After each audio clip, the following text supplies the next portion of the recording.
दोस्तों, यूपी के मुरादाबाद शहर का रहने वाला एक अकरम नाम का शख्स पिछले 10 सालों से दुबई में एक मल्टीनेशनल कंपनी में काम करता था। लेकिन जब अकरम की शादी होती है तो अपनी खूबसूरत बीवी, जिसका नाम नूरी होता है, उसको भी वो दुबई लेकर जाता है। अकरम को अपनी कंपनी की तरफ से एक खूबसूरत फ्लैट मिला था। अकरम जिस कंपनी में काम करता था, उस कंपनी का जो मालिक था, जो शेख था, बहुत ही क्रूर और बहुत ही अय्याश किस्म का था। वो जिसको चाहे अपने तरीके से इस्तेमाल करता था। अकरम ने उस कंपनी में 10 साल गुजारे थे। अपने शेख को बहुत ही अच्छी तरीके से समझता था। लेकिन एक दिन अकरम के मालिक की नज़र नूरी पे पड़ती है। अकरम के मालिक की नज़र जब नूरी के ऊपर पड़ती है तो उसकी खूबसूरती का दीवाना हो जाता है। नूरी को पाने के लिए अकरम का मालिक हर वो जद्दोजहद करने लगता है, हर वो मुमकिन कोशिश करने लगता है जिससे नूरी को वो अपने बस में कर ले। सब कुछ दिन तक तो नॉर्मल चलता है। लेकिन एक दिन अकरम जब अपनी ड्यूटी खत्म करके अपने फ्लैट पे आया तो उसको वहां पर नूरी नहीं मिलती है। वो घबरा जाता है, परेशान होता है, आस पड़ोस के लोगों से पूछता है। जब उसको पता चलता है कि उसी शाम एक शेख की बहुत बड़ी गाड़ी आई थी और वो शेख तुम्हारी पत्नी नूरी को अपने साथ लेकर गए। अकरम के हाथ पांव फूलने लगते हैं, उसके शरीर से पसीना बहने लगता है। उसके समझ में कुछ नहीं आ रहा था कि अब करूं तो करूं क्या। आखिर वो शेख कौन था जो हमारी पत्नी को अपने साथ लेकर गया है।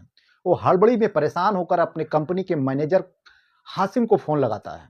हासिम के पास जैसे ही अकरम का फोन पहुंचता है, उसको सब कुछ समझ आ चुका था। हासिम बहुत ही नॉर्मल लहजे में अकरम को समझाता है कि देखो अकरम, तुम्हारी पत्नी नूरी अपने शेख साहब के बंगले पर है।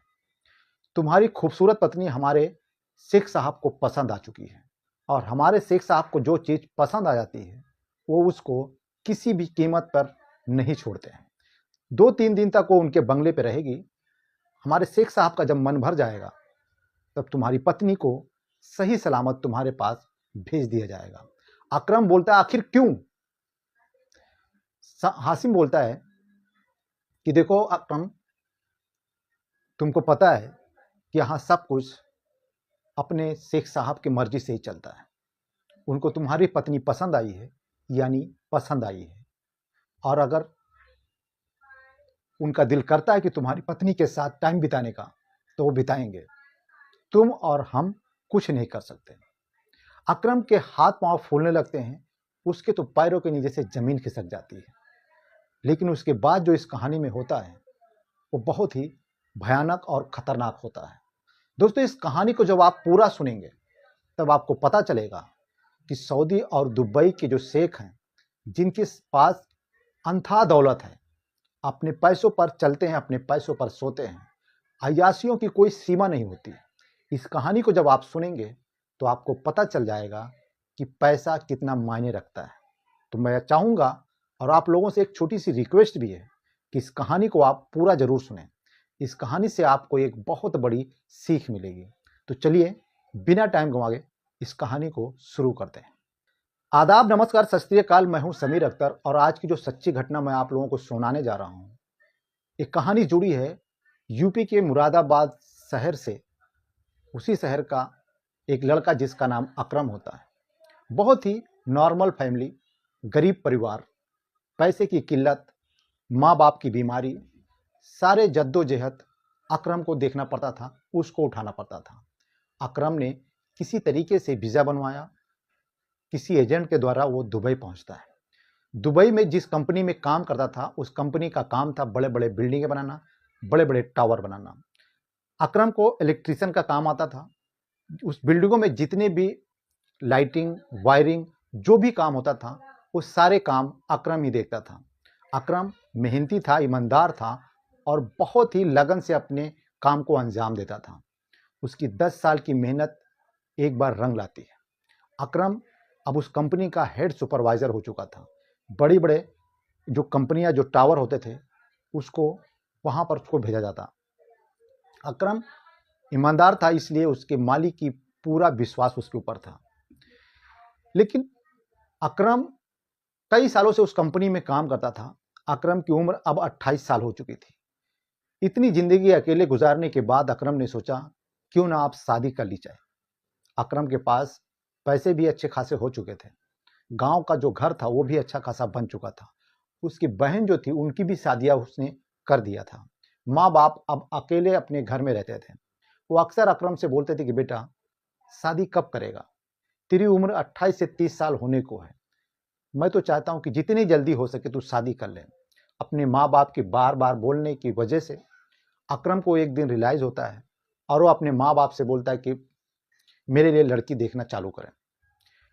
अकरम को मुरादाबाद शहर में ही एक खूबसूरत लड़की मिल जाती है जिसका नाम नूरी होता है। उम्र 27 साल होती है। 27 साल की नूरी 12वीं तक उसने पढ़ाई की थी। उसका स्वभाव, उसकी खूबसूरती और उसकी मासूमियत को देखने के बाद अकरम के माँ बाप और खुद अकरम नूरी का दीवाना हो जाता है। अकरम अपने माँ बाप से बोलता है कि इस लड़की को ऐसे ही मत छोड़ना, जितनी जल्दी हो सके मेरी और इसकी शादी करा दो। मैं इस लड़की को पसंद करता हूँ और मैं इसी से शादी करूँगा। अकरम कुछ दिन की छुट्टी लेकर गांव आता है और गांव आने के बाद अपनी शादी करता है नूरी के साथ। नूरी के साथ शादी करने के बाद अकरम 1 महीना अपनी बीबी नूरी के साथ बहुत ही अच्छा टाइम बिताता है। उसके साथ घूमता है, फिरता है, उसको अच्छी शॉपिंग कराता है क्योंकि अकरम के पास पैसे की कोई कमी नहीं थी। लेकिन अकरम को पता था कि ये खुशियाँ ज़्यादा दिन टिकने वाली नहीं है। उसे फिर एक बार दुबई जाना था। 1 महीने के बाद जब वो दुबई के लिए तैयार होने लगता है तो अकरम की पत्नी नूरी रो रो कर अपना बुरा हाल कर लेती है और अकरम से बोलती है कि मुझे अकेला ऐसे मत छोड़ के जाओ।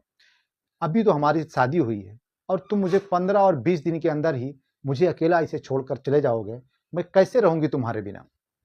अकरम अपनी पत्नी नूरी को समझाता है कि देखो मेरे सर पे बहुत सारी जिम्मेदारियां हैं, मैं उस कंपनी में 10 साल से काम कर रहा हूँ, ऐसे तो यहाँ पे नहीं रुक सकता और जिम्मेदारियां घर को छुड़ा देती हैं। अकरम अपनी पत्नी अपने माँ बाप से विदा लेकर दुबई पहुंचता है। लेकिन जब जब अकरम अपनी पत्नी नूरी से बात करता, ये दोनों एक दूसरे को देखकर रोने लगते हैं। नूरी जब जब वीडियो कॉल या ऑडियो कॉल अकरम के साथ करती तो अक्सर वो रोया करती थी। एक दिन अकरम के माँ बाप अकरम को बोलते हैं कि बेटा कुछ भी करके तू अपनी पत्नी नूरी को अपने पास लेके जा, यानी कि दुबई लेके जा, नहीं तो ये रो रो कर यहाँ पे मर जाएगी और मुझे ये रोना देखा नहीं जा रहा है। अकरम अपने कंपनी के मैनेजर जिसका नाम हासिम होता है उसके पास जाता है और पूरी कहानी अपने हिसाब से बता देता है। हासिम जो थे वो भी इंडिया के रहने वाले थे। वहाँ पे वो कई सालों से काम करते थे। उस कंपनी में वो मैनेजर की पोस्ट पे थे। हासिम को जब अकरम अपनी पूरी कहानी, अपने घर की जो ज़रूरतें थी, जो मसले थे, वो सब कुछ जब बता देता है तो हासिम बोलता है ठीक है अकरम, मैं शेख साहब से तुम्हारी बात करूँगा। उसी दिन जब मीटिंग में शेख साहब के सामने हासिम बैठा हुआ था तो हासिम शेख साहब से बोलता है कि अपने कंपनी का जो सबसे पुराना इलेक्ट्रीशियन है जिसका नाम अकरम है, वो इस कंपनी को छोड़ना चाहता है। शेख साहब बोलते हैं क्यों? तो हासिम बोलता है कि अकरम की शादी हो चुकी है और उसकी बीवी गांव में बहुत ज़्यादा रो रही है, उसको याद कर रही है, इसलिए अकरम इस कंपनी को छोड़ देगा और उसका जो भी पीएफ और जो फंड है उसको वापस चाहिए, ऐसा उसने मुझसे कहा है। अगर वो चला जाएगा तो मुझे नया आदमी हायर करना पड़ेगा और उसके लिए बहुत टाइम लगेगा और नया जो इलेक्ट्रीशियन आएगा उसको हमें काम भी सिखाना पड़ेगा, उसके पीछे हमारा वक्त भी बर्बाद होगा। तो मैं चाहता हूं कि अकरम की वाइफ को यहाँ पर बुला लिया जाए और उससे हमारे बहुत सारे काम भी बच जाएंगे और पैसे भी बच जाएंगे, हमारा वक्त भी बचेगा और किसी नए आदमी को हायर भी नहीं करना पड़ेगा। शेख साहब बोलते हैं कि उसकी पत्नी को बुलाने का जो भी पेपर है वो तैयार करवा दो और उसकी पत्नी को बुलवा लो। लेकिन ऐसे नॉर्मल वर्कर को वहाँ पर दुबई में नहीं बुलाया जाता। तो अकरम का डुप्लीकेट सर्टिफिकेट बनवाया जाता है एक इंजीनियर का। जब अकरम इस बात को सुनता है तो उसकी खुशी का ठिकाना नहीं रहता। अपने घर, अपने माँ बाप, अपने बीबी नूरी को बताता है, बोलता है कि तुम अपनी तैयारी करो, पासपोर्ट और वो सब तैयार करवा लो, मैं अगले 15 दिन के अंदर अंदर आऊँगा और नूरी को दुबई लेकर आ जाऊँगा। 15 दिन की छुट्टी लेकर अकरम इंडिया आता है और अपनी पत्नी नूरी को ले जाकर दुबई पहुंचा जाता है। कुछ दिन तक तो नॉर्मल चलता है, सब कुछ ठीक था। लेकिन एक दिन काम करते करते हासिम मियाँ जो थे वो अकरम को बोलते हैं, अकरम भाई आपने शादी कर ली, आप अपनी पत्नी को दुबई ले आकर रखे हो और हमको कोई पार्टी भी नहीं दिया। वो हंस हंस कर अकरम से बात कर रहे थे। अकरम ने बोला, साहब आप जब बोलो आपको जिस होटल में चाहिए आप उस होटल में पार्टी आपको दे देंगे। हासिम बोलता है कि नहीं, होटल में तो हम रोज खाते हैं, मुझे तुम्हारे घर पे खाना है और तुम्हारी बीबी के हाथ का बना हुआ खाना खाया। अकरम बोलता है ठीक है साहब, अगले संडे हम पार्टी रखते हैं और आप जैसे जिस टाइम आपको टाइम मिले आप आ जाना। टाइम फिक्स हो जाता है। हासिम उस संडे को अकरम के रूम पे पहुंचता है। अच्छा खाना बनाया जाता है, दोनों एक साथ बैठकर खाना खाते हैं। जब चलने का टाइम होता है तो हासिम अकरम से बोलता है, अकरम तुमने अपनी बीबी से मुलाकात नहीं कराया, उनको दिखाया नहीं, उनसे बात नहीं करवाया। अकरम अपनी बीबी नूरी को उनके सामने बुलाता है। जैसे ही हासिम अकरम की बीबी नूरी को देखता है तो नीचे से ऊपर तक देखता रहता है और ही मन में सोचने लगता है कि इस नॉर्मल से दिखने वाले इंसान को इतनी खूबसूरत बीबी कैसे मिल गई। वो अकरम की तारीफ करते हुए बोलता है कि अकरम तुम सच में बहुत लकी हो जो तुमको इतनी खूबसूरत बीबी मिली है। मैं तुम्हारी बीबी को देखने के बाद बहुत खुश हूँ और अल्लाह करे तुम्हारी जोड़ी हमेशा ऐसे ही बनी रहे। इतनी तारीफ करने के बाद हासिम वहाँ से चला जाता है। एक दिन कंपनी में एक मीटिंग चल रही थी। उस मीटिंग में अकरम का नाम आता है। अकरम का नाम का जब जिक्र होता है तो वहाँ पे शेख साहब जो थे वो अकरम की पत्नी के बारे में पूछते हैं, कैसी है, उसका स्वभाव कैसा है। तो हासिम बोलता है, शेख साहब अकरम की बीवी के बारे में आप ना ही पूछे तो अच्छा है। हमने तो कभी सपने में नहीं सोचा था कि अकरम जैसे नॉर्मल दिखने वाले इंसान को इतनी खूबसूरत और इतनी समझदार और इतनी मासूम बीवी मिलेगी। उसने जिस तरीके से मेरा स्वागत किया, जिस तरीके से मेरी मेहमान नवाजी की, मैं तो खुश हो गया। तो शेख साहब बोलते हैं, यार मुझे भी किसी दिन खाने पे दावत दो, अकरम को बोलो मुझे भी खाने पार्टी दे। हासिम बोलते ठीक है, मैं अकरम को बोल देता हूं। हासिम जब अकरम को यह बात बोलता है तो अकरम चौंक जाता है। इतनी बड़ी कंपनी का मालिक, वो भी एक मामूली वर्कर के घर पे आकर खाना खाना, सिर्फ खाना खाने ही आना है। उसके दिमाग में हजारों सवाल गूंजने लगते हैं। उसको अपने शेख की आदतों को पता था कि कितना अय्याज है, फिर भी वो अपने मालिक और उस हासिम को मना नहीं कर पाया और एक आने वाले संडे को पार्टी रखी जाती है। अकरम जो अपनी पत्नी नूरी से ये बात बताता है कि हमारे मालिक हमारे घर पे खाना खाने आने वाले हैं, तो उसकी पत्नी भी चौंकती है। वो बोलती है कि इतनी बड़ी कंपनी का मालिक हमारे घर पे, वो भी दावत करने। कुछ समझ नहीं पा रही थी वो, लेकिन फिर भी करे तो करे क्या, मना भी नहीं कर सकती थी। ये दोनों खाने की तैयारी करते हैं, अच्छा अच्छा पकवान बनवाते हैं।